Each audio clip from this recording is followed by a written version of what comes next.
प्रिय विद्यार्थियों, बीए तृतीय वर्ष की इस कक्षा में आपका हार्दिक स्वागत है।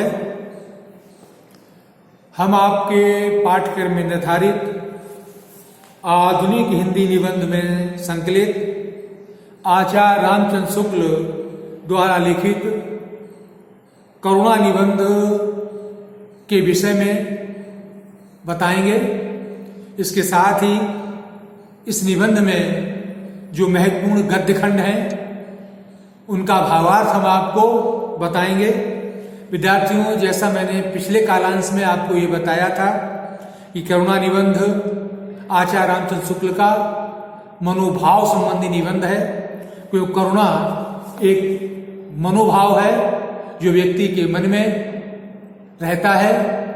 यह मनोभाव दूसरे को दुखी देखकर, दूसरे को कष्ट में देखकर, दूसरे को पीड़ा में देखकर हमारे हृदय में जो सहानुभूति का भाव उत्पन्न होता है, जो करुणा का भाव उत्पन्न होता है, जिसके कारण हम दूसरे की सहायता करने के लिए तत्पर हो जाते हैं। इस करुणा मनोभाव पर आचार्य रामचंद्र शुक्ल ने सुव्यवस्थित क्रम से अपने विचार प्रस्तुत किए हैं। उन्होंने करुणा की परिभाषा देते हुए लिखा है, जब बच्चे को संबंध ज्ञान कुछ कुछ होने लगता है तभी दुख के उस भेद की नींव पड़ जाती है, जिसे करुणा कहते हैं। बच्चा पहले ये परखता है कि हम वैसे ही ये प्राणी भी हैं और बिना किसी विवेचना क्रम के स्वाभाविक प्रवृत्ति द्वारा वह अपने अनुभवों का आरोप दूसरे प्राणियों पर करता है। फिर कार्य कारण संबंध से अभ्यस्त होने पर दूसरों के दुख के कारण या कार्य को देखकर उसके दुख का अनुमान करता है और स्वयं एक प्रकार का दुख अनुभव करता है। प्रायः देखा जाता है कि जब माँ झूठ मूठ ऊँ करके रोने लगती है तब कोई कोई बच्चे भी रो पड़ते हैं। इसी प्रकार जब उनके किसी भाई या बहन को कोई मारने उठता है तो वे चंचल हो उठते हैं। कहना चाहते हैं शुक्ल जी कि हमारे बच्चा जब जैसे ही जन्म लेता है और थोड़ा बड़ा होता है, संबंधों को पहचानने लगता है, तभी उसके मन में करुणा के भाव उत्पन्न होने लगते हैं। और वो करुणा के भाव ऐसे होते हैं कि वो जब अपने बड़ों को देखता है तो उसके अनुकरण पर उसके अंदर भी इस प्रकार की भावनाएं उत्पन्न होती हैं। दुख की श्रेणी में प्रवृत्ति के विचार से करुणा का उल्टा क्रोध है। कहते हैं करुणा है दुख की श्रेणी का। जैसा कि उन्होंने पहले जो पंक्तियां मैंने आपको पढ़ के सुनाई थी उसमें ये था कि दुख की श्रेणी का भाव करुणा है। वो इसलिए है कि हम जब किसी को दुखी देखते हैं, पीड़ित देखते हैं, तो हमारे हृदय में करुणा की भावना पैदा हो जाती है। उन्होंने बताया कि जब भाई या हमारे छोटे बच्चा देखता है उसकी भाई या बहन को जब कोई मारने लगता है तो चंचल उठता है, वो उसे बचाने के लिए, और जो मारता है उसको मारने के लिए तैयार हो जाता है। तो क्यों? करुणा के कारण। वो देखता है उसके संबंधी कोई पीट रहा है तो उसके मन में करुणा का भाव उत्पन्न होता है, उसे बचाने के लिए पहुंच जाता है। तो कहते हैं कि दुख की श्रेणी की प्रवृत्ति के विचार से करुणा का उल्टा कहते हैं विपरीत भाव क्रोध है। क्रोध जिसके प्रति उत्पन्न होता है उसकी हानि की चेष्टा की जाती है। क्रोध की पहचान यह है कि क्रोध जिसके भी प्रति उत्पन्न होता है उसकी हानि, उसका नुकसान चाहते हैं। अर्थात हम कोई उनके उसका नुकसान, उससे हानि पहुंचाना चाहते हैं। करुणा जिसके प्रति उत्पन्न होती है उसकी भलाई का उद्योग कहते हैं परिश्रम किया जाता है। और कहते हैं करुणा जिसके प्रति उत्पन्न होती है उसकी हम भलाई चाहते हैं। देखिए, ये उन्होंने कहा, ये बताया है कि करुणा दुख की श्रेणी का भाव है। करुणा दुख में हम दूसरे की भलाई चाहते हैं, और जिसके प्रति मन में क्रोध उत्पन्न होता है उसका हम नुकसान चाहते हैं, उसका हम नुकसान करते हैं। तो ये क्रोध और करुणा में ये अंतर है। किसी प्रसन्न होकर भी लोग उसकी भलाई करते हैं। इस प्रकार पात्र की भलाई की उत्तेजना दुख और आनंद दोनों की श्रेणियों में रखी गई है। आनंद की श्रेणी में ऐसा कोई शुद्ध मनोविकार नहीं है जो पात्र की हानि की उत्तेजना करे। पर दुख की श्रेणी में ऐसा मनोविकार है जो पात्र की भलाई की उत्तेजना करता है। लोभ से, जिसे मैंने आनंद की श्रेणी में रखा है, चाहे कभी कभी और व्यक्तियों का वस्तुओं को हानि पहुंच जाए, पर जिस व्यक्ति या वस्तु का लोभ होगा हानि वो कभी न करेगा। कहते हैं कि लोभ को भी मैंने आनंद की श्रेणी में रखा है, क्योंकि जब हम किसी वस्तु को प्राप्त कर लेते हैं, किसी वस्तु को प्राप्त करने की हमारे अंदर लालसा होती है, लोभ होता है, तो जब वस्तु हमें मिल जाती है तो हमारे अंदर आनंद होता है, हमें खुशी होती है। और बात ये कहते हैं कि क्या नाम कि लोभ जो है चाहे कभी कभी और व्यक्तियों का वस्तुओं को हानि पहुंचाए, पर जिस व्यक्ति या वस्तु का लोभ होगा वो हानि उसकी नहीं करेगा। यानी कहना चाहते हैं कि लोभी व्यक्ति हो सकता है किसी अन्य व्यक्ति को, अन्य वस्तु को हानि पहुंचा दे, लेकिन जिस वस्तु से, जिस व्यक्ति से उसे लोभ होगा उसे हानि नहीं पहुंचाएगा। क्यों नहीं पहुंचाएगा? क्योंकि उसे वो प्राप्त करना चाहता है, और जब उसे वो हानि पहुंचा देगा तो प्राप्त कैसे करेगा? इसलिए लोभी व्यक्ति किसी अन्य वस्तु, अन्य व्यक्ति को हानि पहुंचा सकता है, लेकिन जिस वस्तु के प्रति, जिस व्यक्ति के प्रति उसे लोभ है, जिसे वो प्राप्त करना चाहता है, वो उसे कभी हानि नहीं पहुंचाता।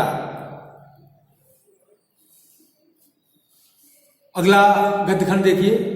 मनुष्य जो ही समाज में प्रवेश करता है, उसके सुख और दुख का बहुत सा अंश दूसरे की क्रिया या अवस्था पर अवलंबित हो जाता है। कहते हैं मनुष्य जैसे ही बड़ा होता है और जैसे ही समाज में प्रवेश करता है, जैसे उसे सामाजिक संबंध समझ में आने लगते हैं, सामाजिक ताने बाने में वो अपने को खड़ा पाता है, सामाजिक संबंधों में जीवन यापन करने लगता है, समाज के लोगों के साथ उठता है, बैठता है, खाता है, पीता है, भाईचारे बातचीत करता है, तो उसके सुख और दुख का बहुत सा अंश दूसरे की क्रिया अवस्था पर अवलंबित होता है। तो जो सुख और दुख की दोनों ही अनुभूति होती है, क्योंकि जब हम समाज में उठते हैं, बैठते हैं, तो हमारे अनुकूल कोई बात होती है, हमारे अनुकूल कोई आचरण होता है तो हमें सुख मिलता है, हमारे प्रतिकूल कोई बात होती है, हमारे प्रतिकूल की आचरण होता है, हमसे कोई उल्टी सीधी कहता है या हमारे साथ गलत आचरण करता है तो हमें क्या होता है? दुख होता है। तो सुख दुख की अनुभूति हमें कब होती है? जब हम समाज में आते हैं, सामाजिक संबंधों को निभाते हैं, समाज में उठते बैठते हैं। उसके मनोविकारों के प्रभाव तथा जीवन के विस्तार के लिए अधिक क्षेत्र हो जाता है, क्योंकि तब क्या होता है कि जो हमारे अंदर जो मनोविकार हैं उनके विस्तार के लिए हमें बहुत बड़ा क्षेत्र मिल जाता है, क्योंकि समाज में अनेक लोगों से मिलना पड़ता है। हर व्यक्ति की प्रवृत्ति अलग अलग होती है, हर प्रवृत्ति, सोच, चिंतन अलग अलग होता है, हर व्यक्ति का स्वभाव अलग अलग होता है, हमें अन्य व्यक्तियों से सामना करना पड़ता है, तो कहीं न कहीं हमें हमारे मनोविकारों को विस्तार प्राप्त होता है। वह दूसरों के दुख में दुखी और दूसरों के सुख में सुखी होने लगता है। और धीरे धीरे क्या होता है कि जिन लोगों से हम संबंध मान लेते हैं, जो हमारे संबंधी होते हैं या जो हमारे अपने बन जाते हैं या जिनको हम अपना मान लेते हैं, ऐसे लोग अगर सुखी होते हैं तो हमें सुख होता है, और ऐसे लोग दुखी होते हैं तो हमें दुख होता है। इसलिए होता है कि हम सामाजिक संबंधों में बंध चुके हैं, हम समाज को पहचानने लगे हैं, समाज में व्यवहार करने लगे हैं, समाज में हमारे लोगों से रिश्ते बन गए हैं, जो हमारा अपना है, जिससे हमारे अपने रिश्ते हैं, तो उसे दुख होता है तो हमें दुख हो जाता है, और उसे अगर सुख होता है तो हमें सुख हो जाता है। अब देखना यह है कि दूसरों के दुख से दुखी होने का नियम जितना व्यापक है, क्या उतना ही दूसरों के सुख से सुखी होने का भी। देखिए यहाँ पर वो एक बहुत बड़ी बात उठाते हैं, एक बहुत बड़े सवाल से सामना करते हैं। वो कहते हैं हमें देखना यह है कि क्या जितना अधिक हम दूसरों के दुख से दुखी होते हैं, क्या उतना ही अधिक हम दूसरों के सुख से भी सुखी होते हैं? क्या ये दोनों भाव बराबर चलते हैं? मैं समझता हूं नहीं। कहते नहीं, ऐसा नहीं है, अंतर है। क्या है?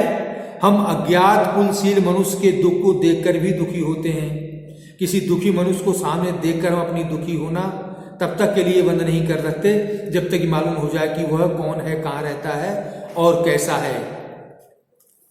वह ये बात और है कि ये जानकर जिसे पीड़ा पहुंच रही है उसने कोई भारी अपराध या अत्याचार किया है, हमारी दया दूर कम हो जाए। कहते हैं कि अंतर है, हम किसी को दुखी देखते हैं, हम किसी को जानते नहीं, पहचानते नहीं, कुल किस कुल का है, किस खानदान का है, कहाँ रहता है, क्या नाम है, कुछ भी नहीं जानते, और फिर भी हम उससे दुखी देखते हैं, उसके दुख के विषय में सुनते हैं तो हमारे हृदय में पीड़ा होती है।